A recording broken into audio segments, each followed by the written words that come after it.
सभी दर्शकों को सादर प्रणाम। जय श्री कृष्ण। शास्त्र संगत चैनल पर आप सभी का हार्दिक स्वागत, अभिनंदन। दर्शकों, आज हम बात करेंगे कजली तीज, जिसे सातुड़ी तीज, बूढ़ी तीज, बड़ी तीज भी कहते हैं, किस दिन है।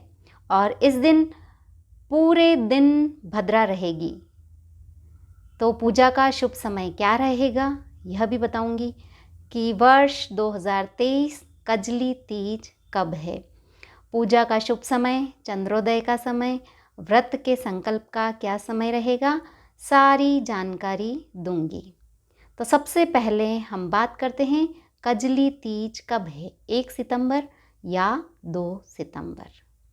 दर्शकों, हम सभी जानते हैं कि भाद्रपद मास कृष्ण पक्ष की तृतीया तिथि को कजली तीज का त्यौहार मनाया जाता है और इसमें माँ पार्वती, नीमड़ी माता की भी पूजा की जाती है।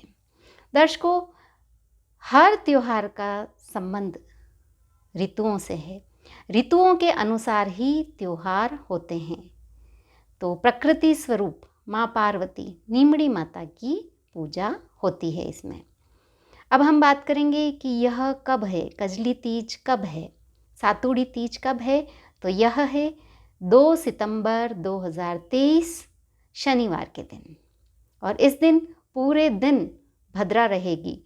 तो किस समय में पूजन करना सर्वश्रेष्ठ रहेगा यह भी मैं बताऊंगी। दर्शकों, यह व्रत सुहागिन महिलाएं अपने सुहाग की दीर्घायु के लिए, उत्तम स्वास्थ्य के लिए और घर में सुख समृद्धि की कामना से यह व्रत करती है। और कुंवारी लड़कियां यह व्रत मनवांछित वर की प्राप्ति के लिए करती है।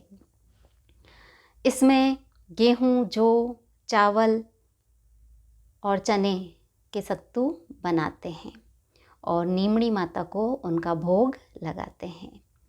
इसमें चूल्हा बनाया जाता है और गीत गाए जाते हैं। पारंपरिक जो गीत हैं वे सभी सखियां, महिलाएं मिलकर गीत भी गाती है। अब हम बात करेंगे कि कजली तीज पर विशेष रूप से नीमड़ी माता, पार्वती माता के स्वरूप की पूजा होती है। इसके साथ ही गाय की भी पूजा की जाती है। अब हम बात करेंगे कि पूजा सामग्री क्या होगी और तैयारी आपको क्या करनी होगी। तो आपको तैयारी के लिए तो सबसे पहले क्या करना है कि जहाँ आप पूजा करेंगे वहाँ आपको एक तालाब का स्वरूप बनाना है, छोटा स्वरूप। तो उसके लिए आपको उस जगह को पहले शुद्ध करना होगा। जगह पर आप गंगा जल का छींटा देकर उस जगह को शुद्ध करेंगे।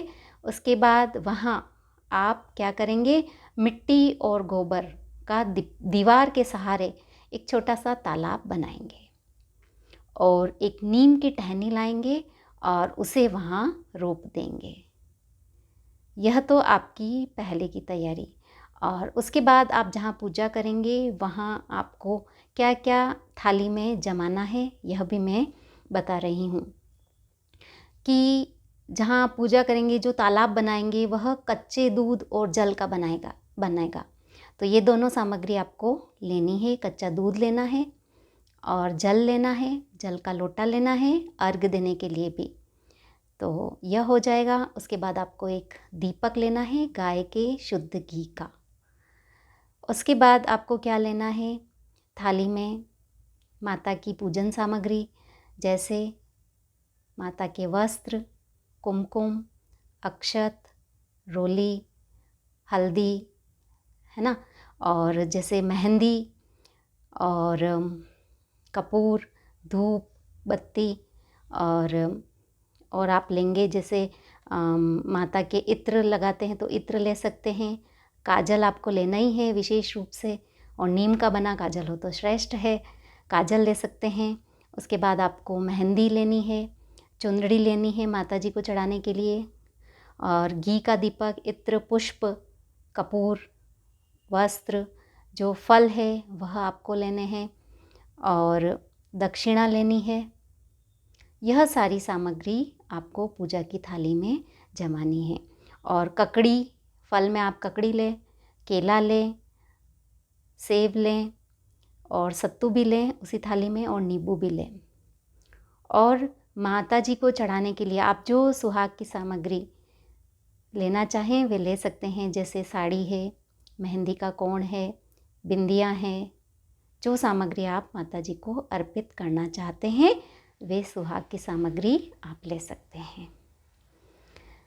अब हम बात करेंगे कि पूजा की विधि क्या रहेगी। तो पूजा की विधि तो क्या करना है आपको, 16 श्रृंगार करने हैं। पूजा शाम को होगी, व्रत का संकल्प आप सुबह करेंगे, मुहूर्त में बताऊंगी। तो सर्वप्रथम आपको क्या करना है कि जो आपने तालाब बनाया है छोटा सा, उसमें दूध और जल दोनों का मिश्रण उस तालाब में अर्पित करना है। उसके बाद क्या करना है, दीपक प्रज्वलित करना है। सर्वप्रथम दीपक की पूजा करें, जल के लोटे की पूजा करें, लोटे पर स्वास्तिक बनाए, लोटे पर लच्छा बांध देवे। यह करने के पश्चात आपको क्या करना है, नीमड़ी माता जो आपने बनाई है उनकी जल अर्पित करना है उन्हें। उसके बाद उनको वस्त्र अर्पित करने हैं। उसके बाद इत्र अर्पित करना है। फिर आपको कुमकुम या हल्दी दोनों अर्पित करनी है। उसके बाद माता जी को अक्षत अर्पित करने हैं। उसके बाद लाल रंग के पुष्प हो तो सर्वश्रेष्ठ है। तो पुष्प अर्पित करने के पश्चात माता जी के मेहंदी अर्पित करनी है, काजल अर्पित करना है। उसके बाद फल अर्पित करने हैं, धूप अर्पित करना है, नैवेद्य जो आपने सत्तू के लड्डू बनाए हैं वे अर्पित करने हैं। उसके बाद आपको दक्षिणा जो है वह अर्पित करनी है। और आपको जो आप श्रृंगार की सामग्री आप अर्पित करना चाहते हैं माता जी के नाम की, तो वह आप माता जी को अर्पित कर दीजिए। तो इस तरह आपकी पूजा हो जाएगी। उसके बाद आपको क्या करना है, दीवार पर स्वस्तिक बनाना है कुमकुम और मेहंदी का। फिर 15 बिंदियाँ कुमकुम की लगानी है अनामिका उंगली से। ये अनामिका उंगली होती है, रिंग फिंगर। तो इससे आपको 13 बिंदियाँ कुमकुम की रोली की लगानी है और 13 बिंदियाँ मेहंदी की लगानी है और 13 बिंदियाँ शुद्ध काजल की लगानी है। वहीं आपको एक झूला भी बनाना है। तो मेहंदी लगा के दीवार पर और वहाँ आप लच्छे से झूला बना सकते हैं। तो इस तरह करने के बाद आपको आरती करनी है कपूर से। यह करने के पश्चात आपको क्या करना है, जो आपने तालाब बनाया उसकी रोशनी में सबसे पहले तो क्या देखना है, नींबू देखना है, फिर ककड़ी देखनी है, नीम जो बनाया है उसकी डाली को भी उस दीपक की रोशनी में देखना है। आपकी जो श्रृंगार की सामग्री है, कुछ जैसे आपका मांग टीका है, आपकी नथ है, तो उन्हें भी आप उस रोशनी में देखिए। माता जी का मंत्र बोलते जाइए और माता जी को ध्यान करते जाइए कि हे माँ मुझे सदा सुहागिन रखना। और फिर आपको आपकी साड़ी का पल्लू जो आपने साड़ी पहनी है वह पल्लू भी आपको दीपक की रोशनी में देखना है उस तालाब में। और इस तरह आपको पूजा करनी है। यह तो हो गई पूजा सामग्री, पूजा की विधि। अब हम बात करेंगे कि चंद्र उदय कब होगा। तो दर्शकों, हमारे राजस्थान में तो चंद्रोदय का समय रहेगा 8:42 से 9 बजे के बीच। तो इस समयावधि में आप चंद्रदेव की पूजा करने के बाद उनको अर्घ्य दे सकते हैं। तो भगवान चंद्रमा को भी जल अर्पित करें, कुमकुम अर्पित करें, अक्षत अर्पित करें और पुष्प अर्पित करें। जो भोग आपने बनाया है वह आप अर्पित करें। उसके बाद अपने हाथ में चांदी की अंगूठी और थोड़े से गेहूं के दाने लेकर भगवान को अर्घ देवें। तो यह हो गई अर्घ देने की विधि। अब व्रत का नियम क्या है, कि व्रत का नियम तो यही है कि इस दिन निर्जल निराहार रहते हैं, पानी भी नहीं पीते हैं। चंद्रमा को अर्घ्य देने के बाद ही सत्तू से व्रत खोलते हैं।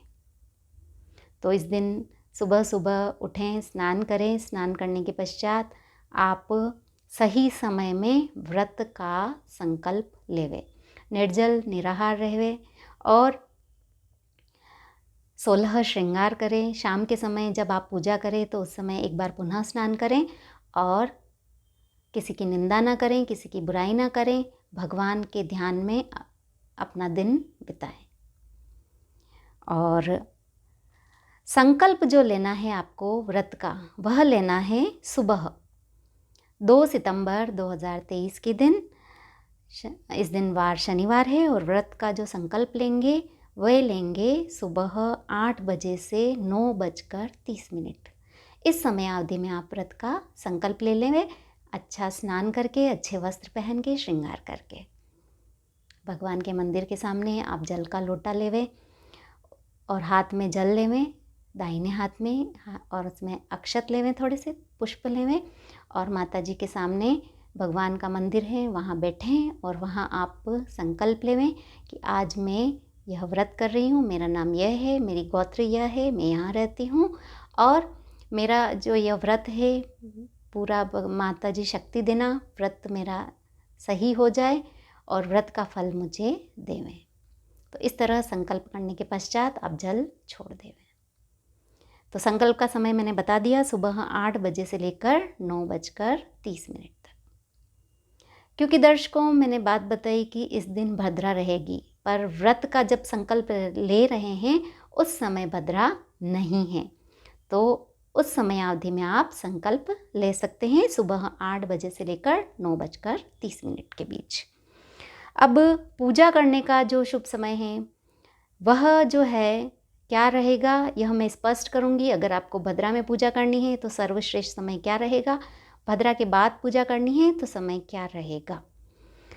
तो भद्रा लगेगी 2 सितंबर 2023 के दिन, शनिवार के दिन भद्रा आरंभ होगी 10:16 से रात्रि 8:50 पर भद्रा समाप्त होगी। तो कृष्ण पक्ष भद्रा मुख की प्रथम 5 घटी शुभ होती है। भद्रा कौन सी है?